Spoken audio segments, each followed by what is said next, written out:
Empuraan re എഡിറ്റിന് പിന്നിൽ സമ്മർദ്ദമില്ലെന്ന നിർമ്മാതാവ് ആന്റണി പെരുമ്പാവൂർ. മാറ്റം വരുത്തിയതിന് പിന്നിൽ കൂട്ടായ തീരുമാനം.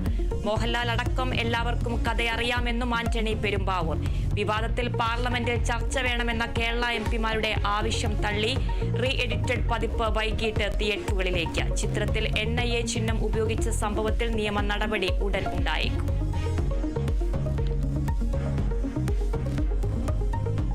ആരോഗ്യമന്ത്രി വീണ ജോർജ് ഡൽഹിയിൽ കേന്ദ്ര ആരോഗ്യമന്ത്രിയുമായി ഉച്ചയ്ക്ക് ശേഷം കൂടിക്കാഴ്ച. സമരം ചെയ്യുന്ന ആശാ വർക്കർമാരുടെ ആവശ്യം ചർച്ചയാകും.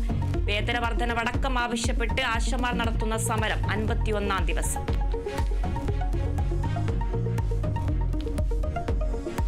വഖഫ് നിയമ ഭേദഗതി ബിൽ പാർലമെന്റിലെത്തിക്കാൻ കേന്ദ്ര നീക്കം. നാളെ ലോക്സഭയിൽ അവതരിപ്പിക്കുമെന്ന് സൂചന. പ്രതിഷേധം കടുപ്പിക്കാൻ പ്രതിപക്ഷം. വഖഫ് പാർലമെന്റിലെ മതേതരത്വ പരീക്ഷയെന്ന് കത്തോലിക്ക മുഖപത്രം ദീപിക.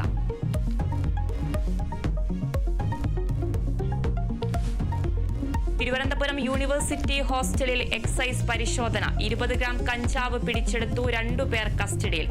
എക്സൈസ് അകത്തുകയറിയത് ഹോസ്റ്റൽ മുറികൾ പൊളിച്ച്. നേരത്തെ പരാതി നൽകിയിരുന്നതായി SFI നേതൃത്വം.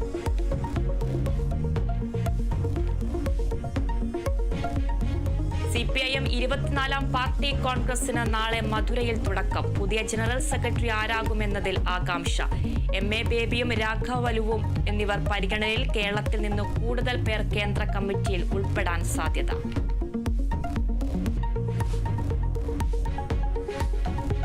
കോഴിക്കോട് കടലുണ്ടി TMH ആശുപത്രിയിൽ ലഹരി സംഘത്തിന്റെ അതിക്രമം. റിസപ്ഷൻ അടിച്ചു തകർത്ത സംഘം ആശുപത്രി ജീവനക്കാരെ കയ്യേറ്റം ചെയ്തു. ആക്രമിച്ചത് വാഹനാപകടത്തിൽ പരിക്കേറ്റ യുവാവിനെ കൊണ്ടുവന്ന സംഘം. പരപ്പനങ്ങാടി സ്വദേശി ഉബൈദ് അറസ്റ്റിൽ.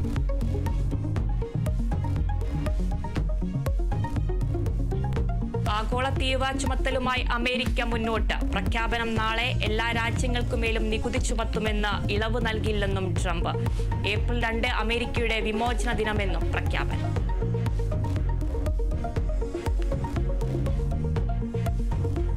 IPLൽ ഇന്ന് ലക്നൌ പഞ്ചാബ് പോരാട്ടം. മത്സരം രാത്രി 7:30 ലക്നൌവിൽ. സീസണിൽ 2ാം ജയം ലക്ഷ്യമിട്ട് ടീമുകൾ.